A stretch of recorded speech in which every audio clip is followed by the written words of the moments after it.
Vayan conmigo a Juan capítulo 1. Acompáñenme a Juan capítulo 1.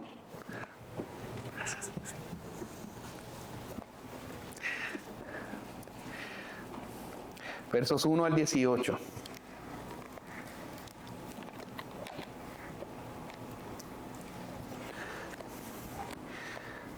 Vamos a escuchar qué nos dice Dios a través de su palabra. En el principio ya existía el Verbo, y el Verbo estaba con Dios, y el Verbo era Dios. Él estaba en el principio con Dios. Todas las cosas fueron hechas por medio de Él, y sin Él nada de lo que ha sido hecho fue hecho. En Él estaba la vida, y la luz era la luz de los hombres. La luz brilla en las tinieblas, y las tinieblas no la comprendieron. Vino al mundo un hombre enviado por Dios, cuyo nombre era Juan. Este vino como testigo para testificar de la luz, a fin de que todos creyeran por medio de él. No era él la luz, sino que vino para dar testimonio de la luz. Existía la luz verdadera que al venir al mundo alumbra a todo hombre.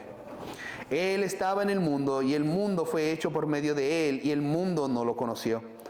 A lo suyo vino, y los suyos no le recibieron. Pero a todos los que le recibieron les dio el derecho de llegar a ser hijos de Dios. Es decir, a los que creen en su nombre, que no nacieron de sangre, ni de la voluntad de carne, ni de la voluntad del hombre, sino de Dios. El Verbo se hizo carne y habitó entre nosotros, y vimos su gloria, gloria como la del unigénito del Padre, lleno de gracia y de verdad. Juan dio testimonio de él y clamó: este era del que yo decía, el que viene después de mí es antes de mí, porque era primero que yo. Pues de su plenitud todos hemos recibido, y gracia sobre gracia.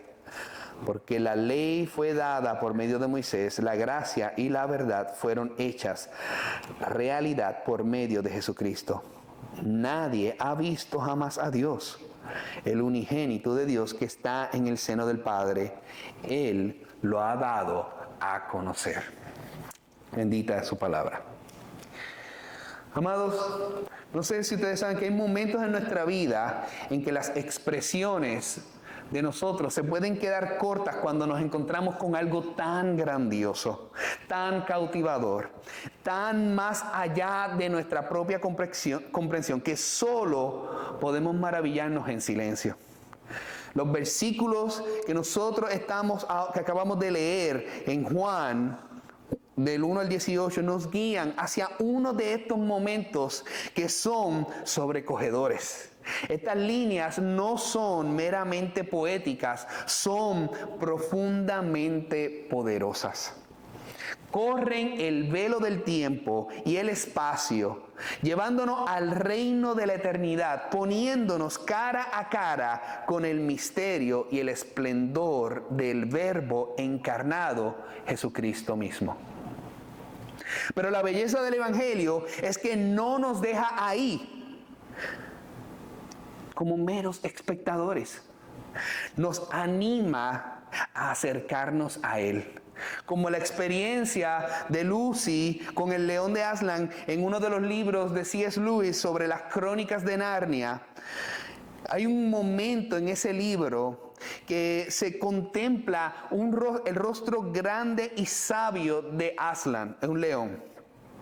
Ella dice, el león dice: Aslan, bienvenida pequeña, dijo. Y Lucy responde: ¿te ves más grande? Eso es porque eres mayor, pequeña, respondió él. No porque tú lo eres.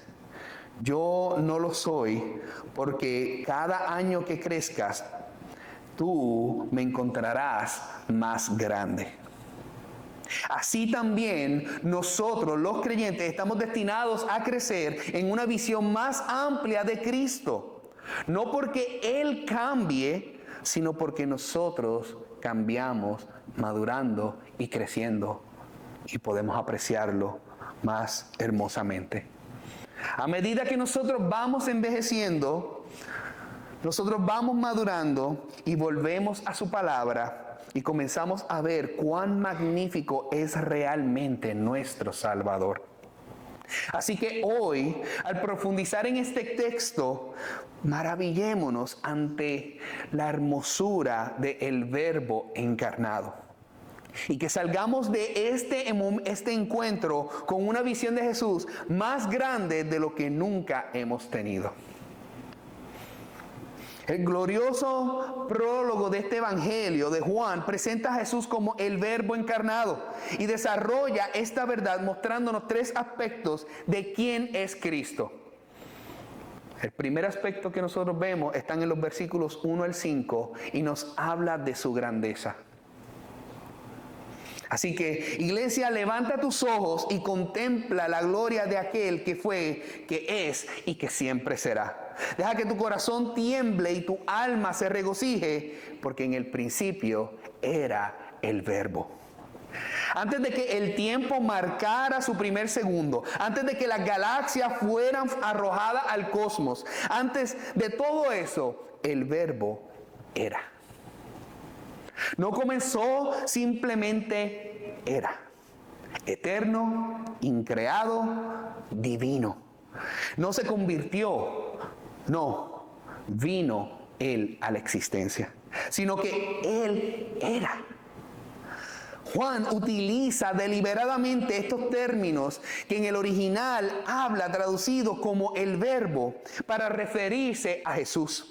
Una elección que refleja tanto la profundidad teológica como una comunicación estratégica. Juan podría estar familiarizado con las discusiones filosóficas griegas en aquel momento sobre el logos, así como con su herencia como judío, familiarizado con el concepto arameo de las tradiciones judías sobre la palabra. Sin embargo, las influencias más cruciales que él usó no eran esos antecedentes filosóficos griegos o judíos, sino 2 factores claves. Era el Antiguo Testamento y la propia representación de Jesús por parte de Juan.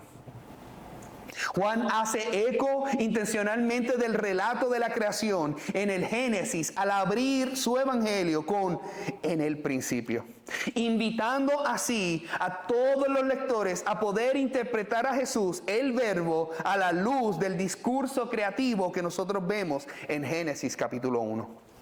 Esta conexión se hace explícita en el verso número 3, donde afirma: todas las cosas fueron creadas, hechas por medio de Él, identificando claramente a Jesús como el agente divino a través del cual Él vino a la existencia, la creación. Por lo tanto, entender a Jesús como el Verbo, como el Logos, exige que demos prioridad a este contexto bíblico, en particular al Antiguo Testamento y a la narrativa teológica del Evangelio de Juan. Por encima de las tradiciones filosóficas externas, Juan no se limita a tomar prestado un término, lo está redefiniendo para revelar la naturaleza divina y el papel creativo de Jesús en el marco de la revelación redentora de Dios. En el tiempo, en el idioma original cuenta la historia, la palabra existía continuamente. Antes del amanecer de los tiempos, antes del nacimiento de la creación, antes de que el primer ángel alzara su vuelo, Jesús ya estaba. Nunca hubo un momento en el que Él no lo estuviera. Él es eternamente preexistente. Nuestro Cristo no tiene un principio ni fin. El tiempo se inclina ante Él. La eternidad se inclina a sus pies. Pero vean también esta maravilla. La palabra estaba con Dios. Él no estaba solo en la eternidad, estaba en una comunión eterna, cara a cara con el Padre. El lenguaje original implica un movimiento, una intimidad, una cercanía, una actividad continua con el Padre. Cristo estaba continuamente hacia Dios, en una relación perfecta y eterna. El Hijo y el Padre, de eternidad en eternidad, comparten una comunión ininterrumpida. Uno en esencia, distinto en persona. ¡Qué amor! ¡Qué misterio! ¿No se hace eco de las palabras de las Escrituras en que en el principio Dios creó los cielos y la tierra? Pero ahora Juan revela la asombrosa plenitud de ese principio. No solo estaba Dios, también estaba el Verbo con Dios. Pero misteriosa y majestuosamente era Dios mismo. El Verbo no era meramente divino en cuestión de calidad. No, Él era Dios. Existía eternamente. Era personalmente distinto, pero plenamente uno con el Padre. Maravíllate ante el misterio y la majestad de nuestro Dios Trino, amado. Y el Verbo era Dios. No se convirtió, no se parecía, sino que continuó siendo Dios, plena, verdadera e inmutablemente divino. Jesús no es un ser inferior ni un Dios creado. Él es enteramente Dios, en esencia y carácter, en poder y propósito. Él es Dios. Verlo es ver al Padre. Conocerlo es conocer al Todopoderoso. Adorarlo es adorar al único Dios verdadero. Amén. ¿Quién es este Verbo? Él es el aliento mismo de Dios, la voz que tronó. Hágase la luz, y la luz se hizo. En el Antiguo Testamento la palabra de Dios creó, reveló, liberó, sanó a los enfermos y tomó a los muertos. Era poder en movimiento, en acción, Dios en acción. Y ahora Juan abre el velo para nosotros, diciéndonos, este Verbo es una persona, no una fuerza, no una metáfora. Una persona, y su nombre es Jesucristo. Él es el creador de todas las cosas. A través de Él fueron hechas todas las cosas. Sin Él, ni un átomo, ni un aliento, ni un rayo de luz llegaron a existir. En Él estaba la vida, no una vida prestada, no una vida creada, sino una vida autoexistente. La esencia misma de la vida, y esa vida se convirtió en la luz de toda la humanidad. ¿Y cuán grande es su poder? Jesucristo no es un mero observador pasivo de la creación. Él es el eterno creador. Todas las cosas visibles e invisibles, desde las galaxias hasta los saltamontes, desde los tronos hasta los átomos, vinieron a través de Él. Y como Colosenses nos proclama a nosotros, por Él fueron creadas todas las cosas y en Él todas se mantienen creadas y unidas. Amén. Él habló y nacieron las estrellas. Él respiró y comenzó la vida. El universo gira a su orden y se sostiene por el poder de su palabra.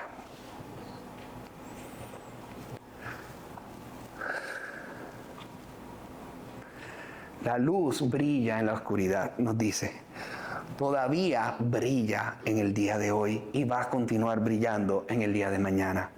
Desde la primera chispa de la creación hasta el capítulo final de la redención, la luz de Cristo de ninguna manera se ha atenuado. Ningún poder del infierno, ningún plan del hombre, ninguna sombra de muerte ha silenciado jamás la luz de la palabra. Y ninguna situación que venga a nuestras vidas, por más oscura que sea, puede atenuar esa luz. Es Cristo la luz eterna. Y a través de Él es que nosotros podemos mantenernos y sostenernos, no importa la situación que venga a nuestras vidas. Si el mundo intenta extinguirla, ahogarla en el pecado, ocultarse de su penetrante gloria, sí, puede hacer eso, pero la oscuridad no puede comprenderla, no puede conquistarla, no puede extinguirla. Amén. ¿Y por qué? Porque esta luz no es de este mundo. No es de origen humano, es el resplandor de Cristo, el Verbo hecho carne, el Hijo eterno de Dios. Este es el Cristo que nosotros proclamamos. Esta es la palabra que nosotros adoramos. Esta es el Verbo. Este es Cristo eterno, divino y creador. Es también la vida y la luz de toda la humanidad. En Él está la fuente de toda vida. En Él está el resplandor que expone cada sombra, incluso desde el principio. Su luz brilla en la oscuridad. Y escucha esto, amada iglesia. La oscuridad no lo ha vencido y jamás lo vencerá. Amén. Eso es cierto. El mal puede hacer estragos. El pecado puede traer mucho daño y mucha confusión. Sí. Y el mundo puede temblar. Nuestros fundamentos, nuestros cimientos se pueden ver de alguna manera amenazados, pero la oscuridad no puede vencer a la luz. Ni en la creación, ni en la cruz, ni hoy, ni nunca. Así que yo quiero animarles a ustedes, amados, a que cuando veamos esta verdad en nuestros corazones genuina en Cristo, nosotros podamos estar postrados, adorando, animados de que no hay nada que pueda vencer la obra de Cristo. Amén. Abramos nuestro corazón y confiemos, pongamos fe en esta palabra que Él nos da. No reduzcamos a Jesús a un mero maestro o un ejemplo moral, o inclusive podemos decir cosas maravillosas de Él y aún así nuestras acciones reflejen lo contrario. No, Él es el eterno, el radiante, la palabra creadora y la luz soberana. Cristo no es solamente grande, Él es la grandeza de Dios revelada aquí en la tierra.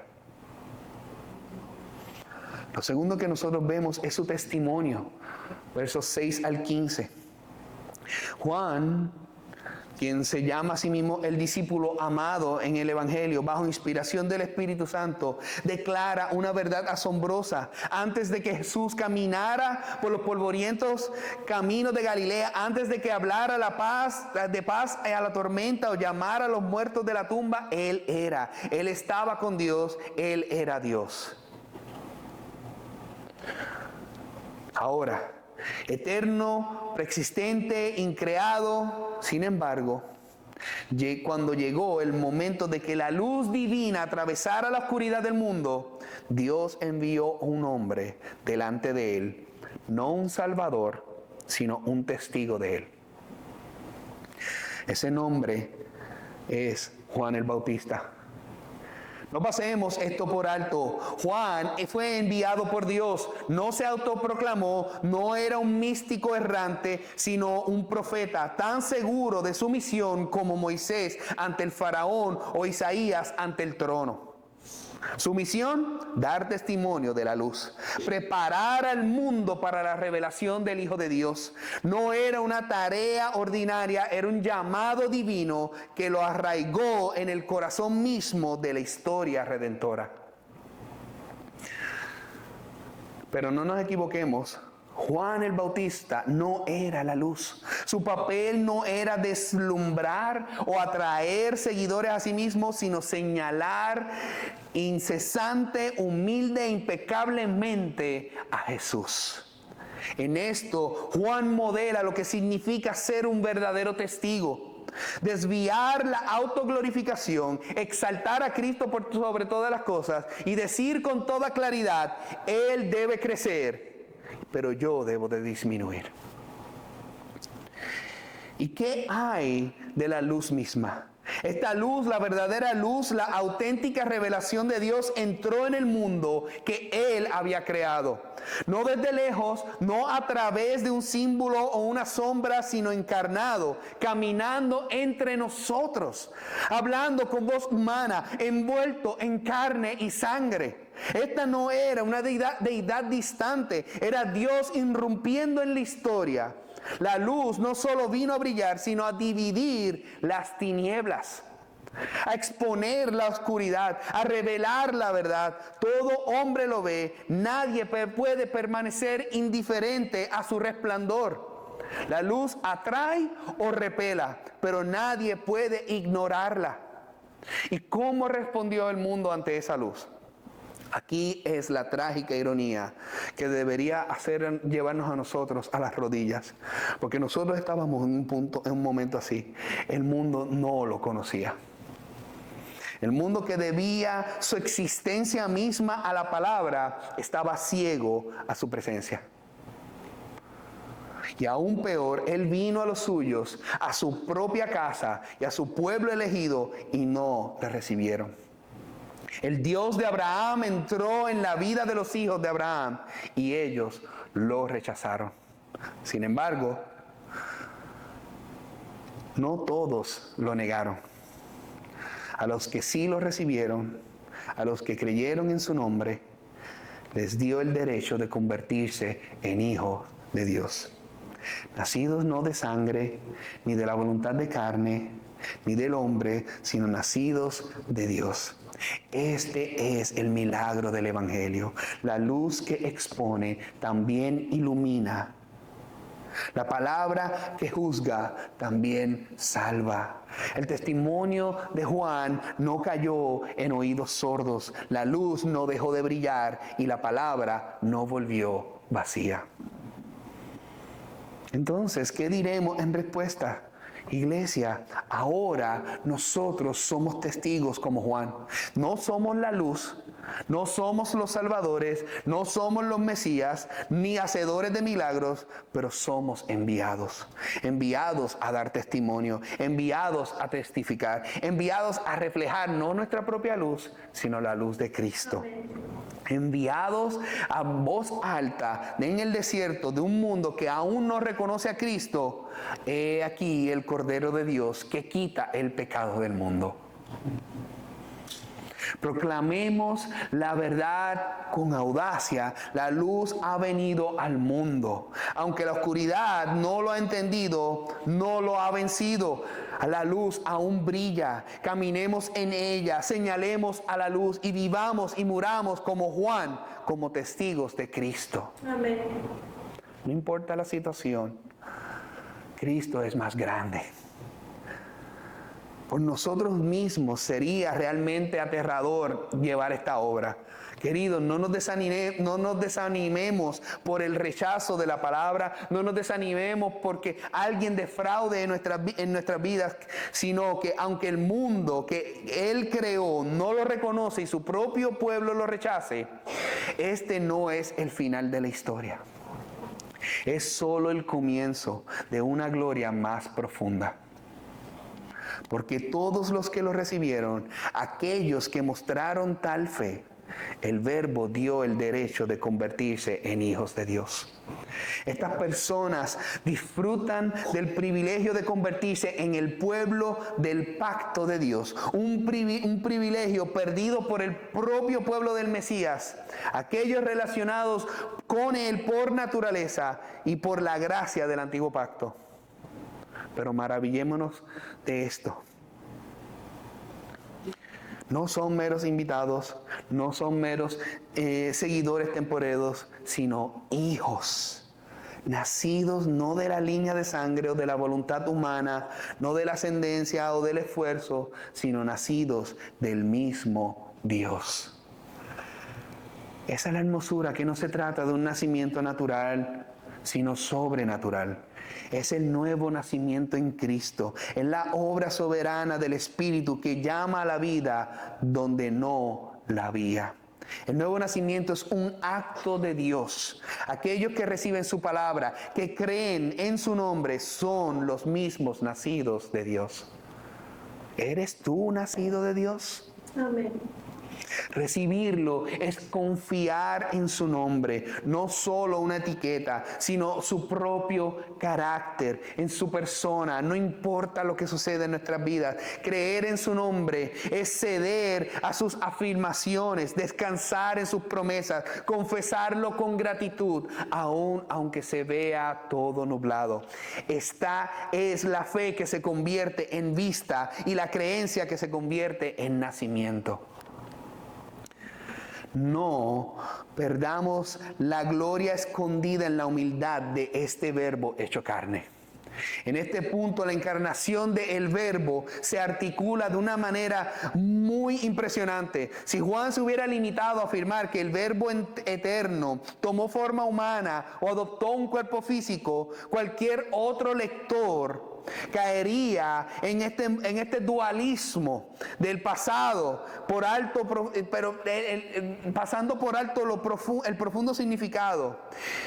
Pero Juan utiliza, por supuesto, inspirado por el Espíritu Santo, que el verbo se hizo carne.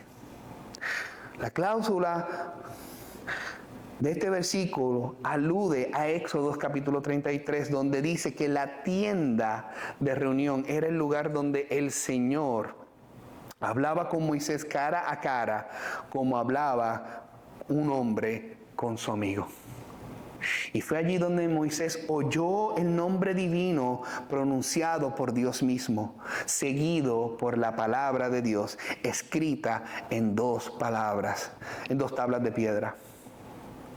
Ahora, nos dice Juan, utilizando ese mismo lenguaje, la palabra de Dios, su propia expresión, se ha encarnado en carne humana.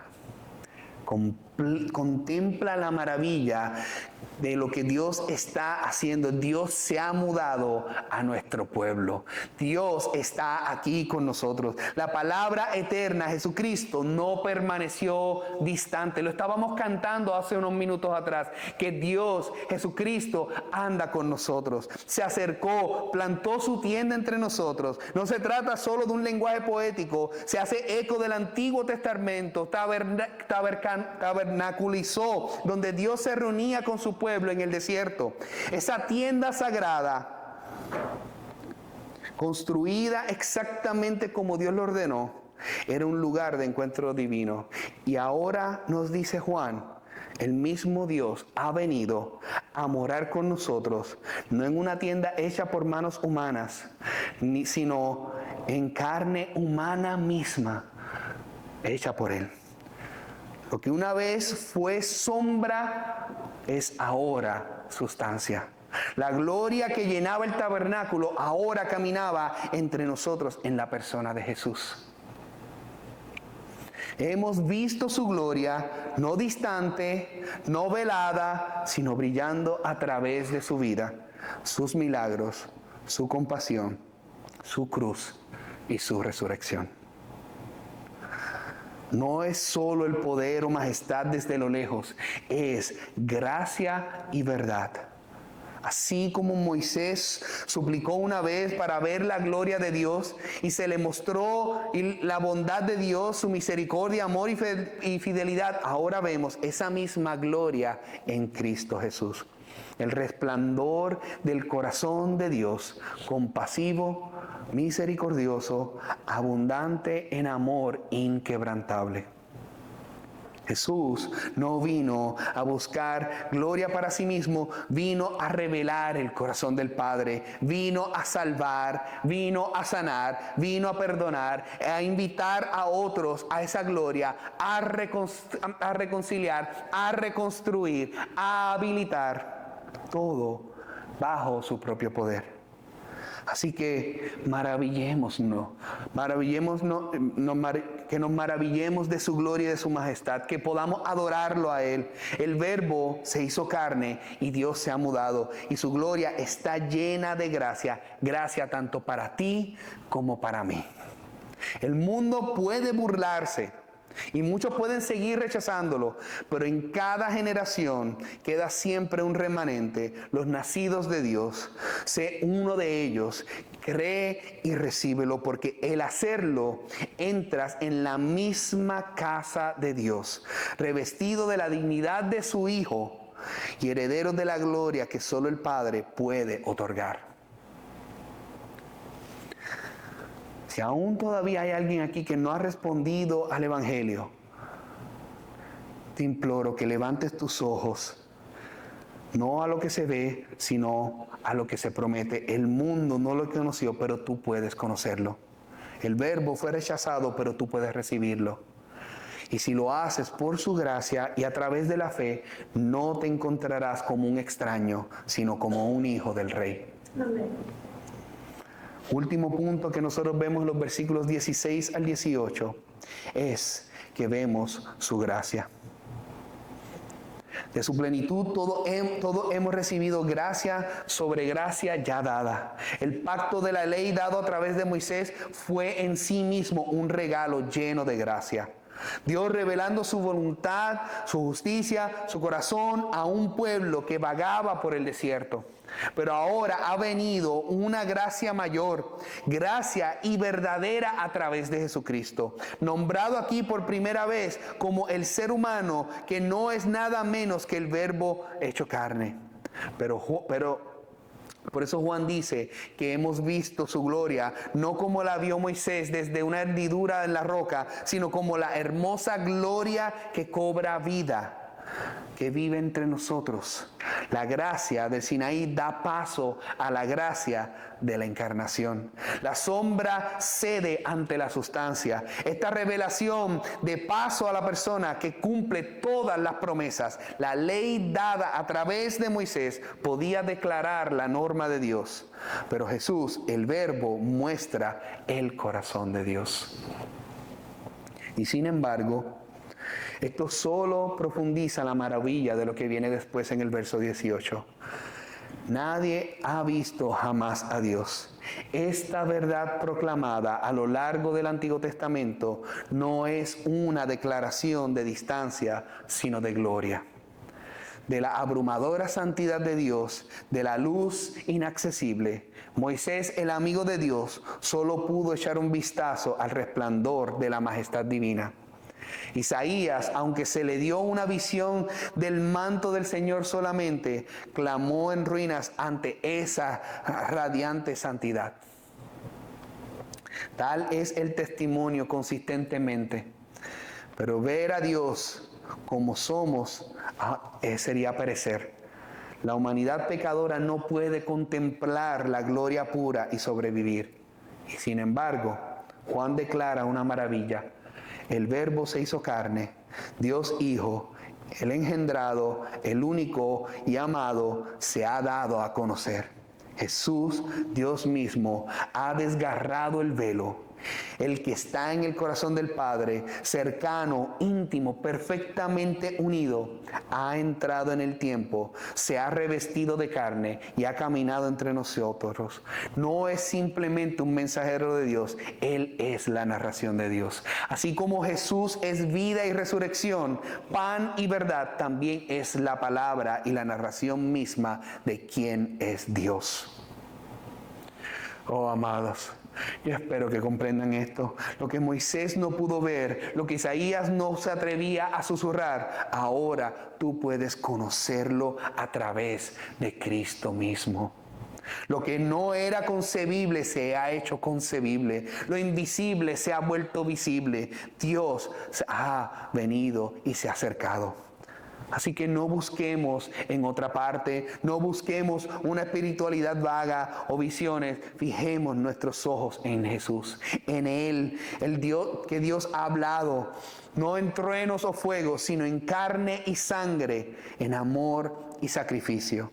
Solo Él tiene el derecho de revelar al Padre, porque solo Él es del corazón del Padre. Ven y ve, ven y conoce, ven y adora. Porque en Cristo Dios, el Dios que nadie ha visto nunca, se ha dado a conocer. Amados, y con esto concluyo. Juan no comenzó su evangelio con un pesebre, sino con la eternidad.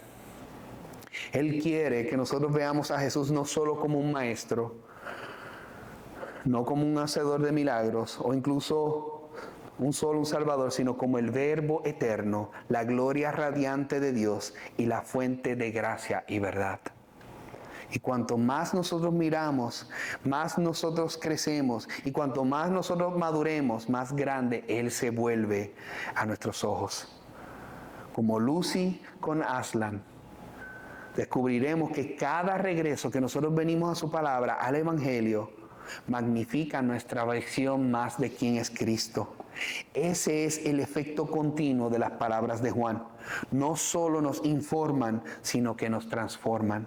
Que nunca nos cansemos de venir a este libro, que nos sentemos una y otra vez a los pies del Verbo hecho carne, y que cada vez que lo hagamos, digamos con asombro: Jesús, eres aún más grande de lo que yo recordaba. Oremos.